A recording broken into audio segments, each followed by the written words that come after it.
नमस्कार किसान भाइयों, मैं हर्षद गोहिल एग्री साइंस में आपका स्वागत है। किसान भाइयों, आज हम गुजरात की जो पाटण डिस्ट्रिक्ट है उसमें स्थित समोड़ा कृषि विज्ञान केंद्र है, वहाँ पे है। और हम आज बात करेंगे वर्मी कंपोस्ट के बारे में। और वर्मी कंपोस्ट की हमें जो मार्गदर्शन है वो देने के लिए आज हमारे साथ समोड़ा कृषि विज्ञान केंद्र के सीनियर साइंटिस्ट और प्रमुख डॉक्टर उपेश कुमार पटेल सर हमारे साथ है। तो सर, स्वागत है आपका एग्री साइंस में।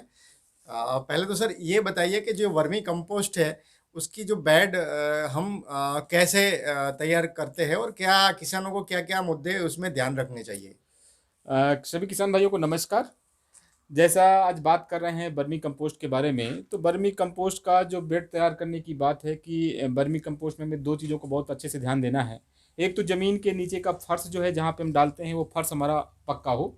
अगर फर्श पक्का होगा तो बर्म्स हमारे ज़मीन के नीचे नहीं जा पाएंगे।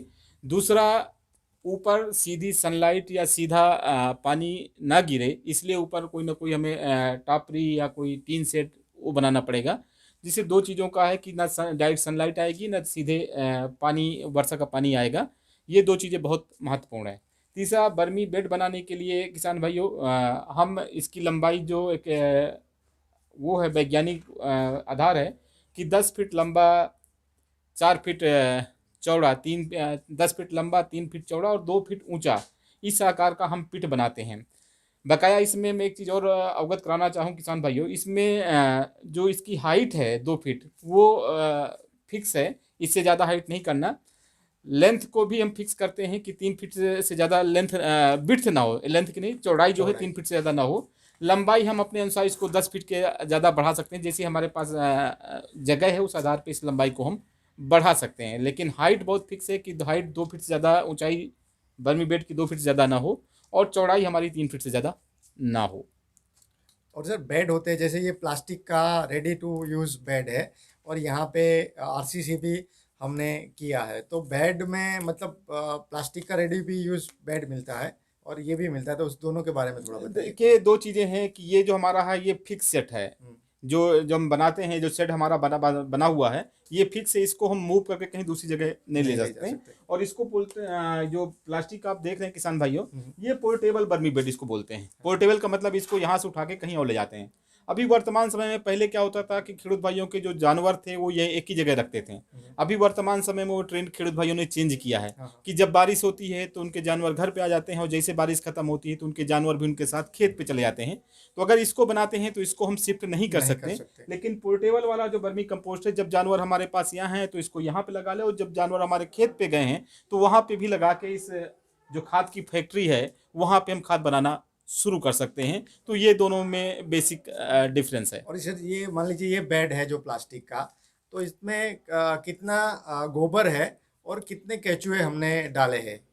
एक्चुअली इसमें जो इसका जो बर्मी कंपोस्ट बनाने का जो पद्धति है वो थोड़ा सा मैं किसान भाइयों को डिटेल कर दूं कि पहली चीज़ इसमें हमें चाहिए गोबर चाहिए, जो 30 से 35 दिवस पुराना हो। ताज़ा गोबर का इस्तेमाल हमें कभी नहीं करना। लेकिन एक चीज़ और इस समय वर्तमान समय में किसान भाइयों के बीच में आ रही है कि डे बाई डे हमारे पास पशुओं की संख्या कम होती जा रही है। तो इसमें एक दूसरी तकनीक भी आई है कि इसमें आधा गोबर और आधा कचरा उसको हम उपयोग कर सकते हैं। लेकिन जो कचड़े का उपयोग, जो हमारे पास जो कचरा है, जो हमारी गौशाला से निकलता है, फसलों का कचरा है, उसको सीधे उपयोग नहीं कर सकते। उसको हमें नाडप में लेके जाना पड़ेगा और नाडप में 40-50 दिन तक, उसको 60 दिन तक लिए सड़ा दें तो आधा वो सड़ जाएगा। इसके बाद आधा कचरा मिला के, आधा गोबर मिला के भी हम इसका उपयोग उपयोग कर कर सकते सकते हैं। तो चाहे प्योर गोबर का इस्तेमाल हम कर लें और चाहे कचरा प्लस गोबर का इस्तेमाल हम दोनों कर सकते हैं। अब इस बेड में 3 फीट हाइट ज़्यादा इसको नहीं भरना, ये जरूरी ध्यान देना है। और 1 कुंटल पे औसतन 1 से 1.5 किलो वम्स का उपयोग हमें करना है कचड़े पे। ओके। अगर इस तरह से उपयोग करते हैं, और तीसरी चीज इसमें बहुत महत्वपूर्ण बात है कि इसमें पानी का स्तर बराबर मेंटेन रखना है। कम से कम 60% पानी, जो वैज्ञानिक भाषा है 60% पानी होना चाहिए। होना चाहिए। अगर हमारी भाषा में, किसान की भाषा में बात करें, किसान कैसे मेजर करेगा कि 60% पानी है, तो उसके लिए कुछ नहीं, जो उनका रॉ मटेरियल है, जो गोबर है या कचरा है, उसको उठा के हाथ में दबाएं। और हाथ में दबाने से अगर पानी, ये जो हमारे उंगलियों की पे जगह है किसान भाइयों, अगर इन जगह में पानी, जगह हमारी गीली हो रही हैं लेकिन पानी नहीं बाहर निकल रहा है, तो ये उपयुक्त है कि इसमें 60% पानी है।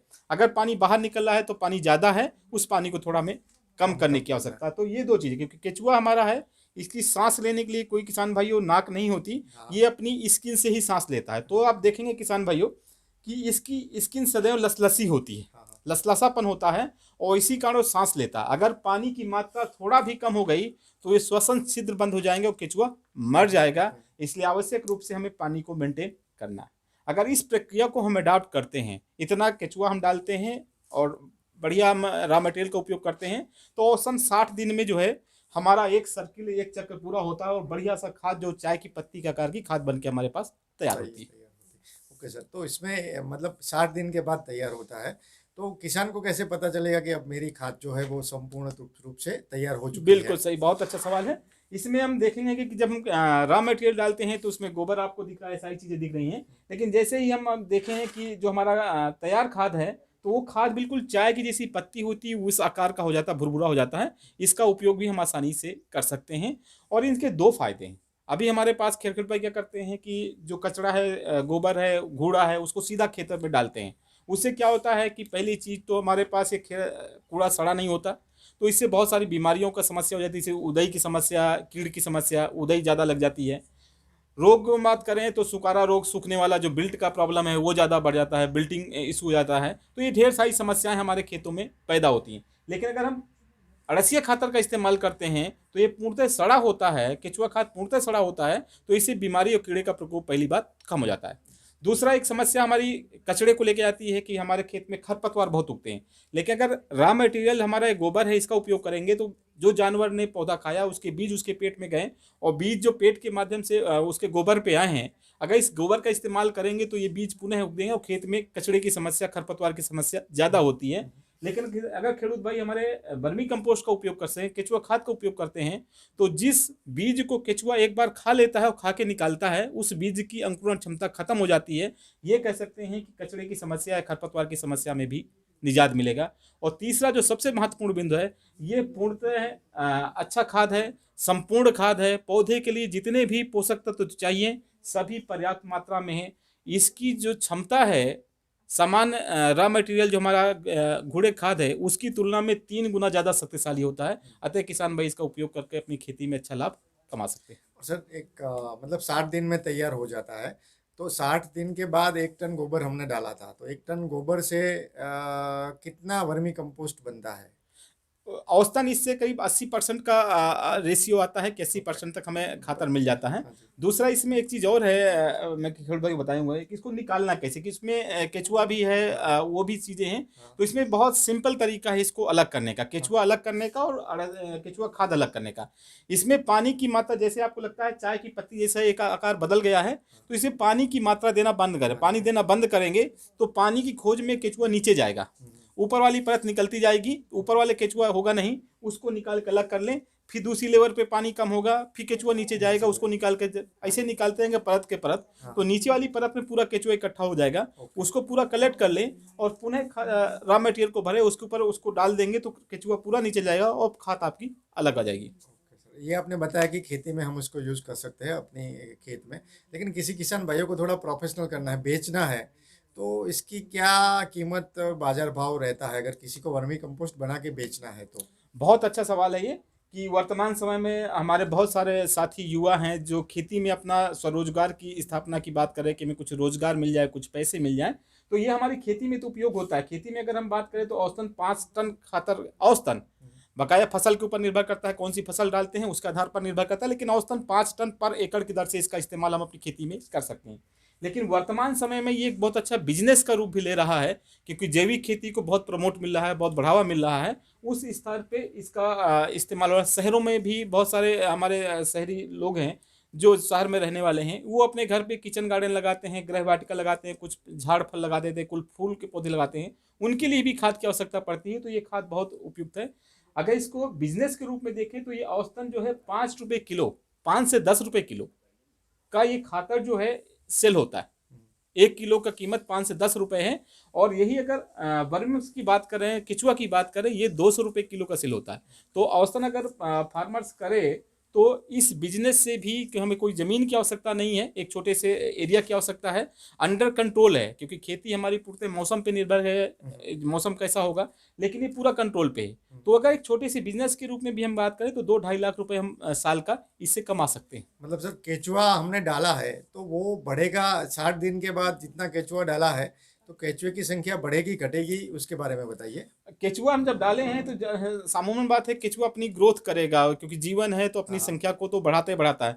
और वही स्थितियां हैं कि जब हम 1.5 किलो डाले थे उस समय केचुआ डाले थे, तो वो अपनी संख्या को 10 गुना तक बढ़ा देता है। हाँ हाँ। तो रेगुलर उसकी संख्या बढ़ती, जितना ज्यादा केचुआ होगा इसकी सड़न प्रक्रिया या तैयार होने की प्रक्रिया उतनी ही कम होती चली जाएगी। हाँ। तो केचुआ की संख्या तो अपने आप से बढ़ेगी, 1-2 बार आप करेंगे, इसके बाद इतना केचुआ हुआ कि आपके बाहर भी रॉ मटेरियल पड़ा है तो वहां पे भी केचुआ डाल के आप खाद बना सकते हैं, तो केचुए की संख्या बढ़ेगी ही बढ़ेगी। ओके, केचुआ। तो सर ये बताइए कि वर्मी कंपोस्ट के लिए गवर्नमेंट की जो सरकार की जो योजना है उसके बारे में थोड़ा बताइए।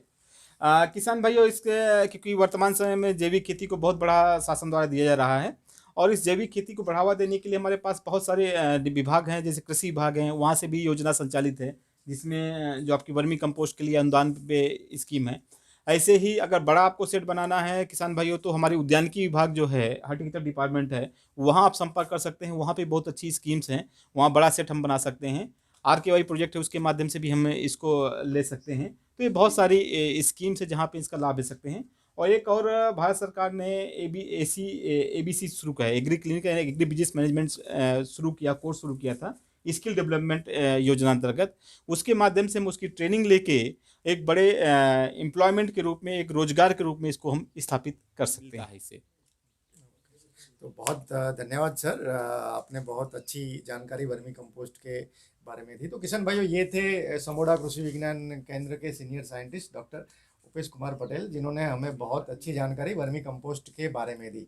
तो आपकी किशन भाइयों क्या राय है उसे कमेंट में लिखिएगा, ताकि हम भी जान सके कि आप के क्या प्रश्न हैं और आप कौन से वीडियो देखना चाहते हैं, ये भी कमेंट में लिखिए। और एग्री साइंस की चैनल को अगर आपने अब तक सब्सक्राइब नहीं किया है तो सब्सक्राइब कर लीजिए। अगर फेसबुक पे देख रहे हैं तो एग्री साइंस के पेज को फॉलो कीजिए, और हम बहुत जल्द ही नए वीडियो के साथ आपको मिलेंगे।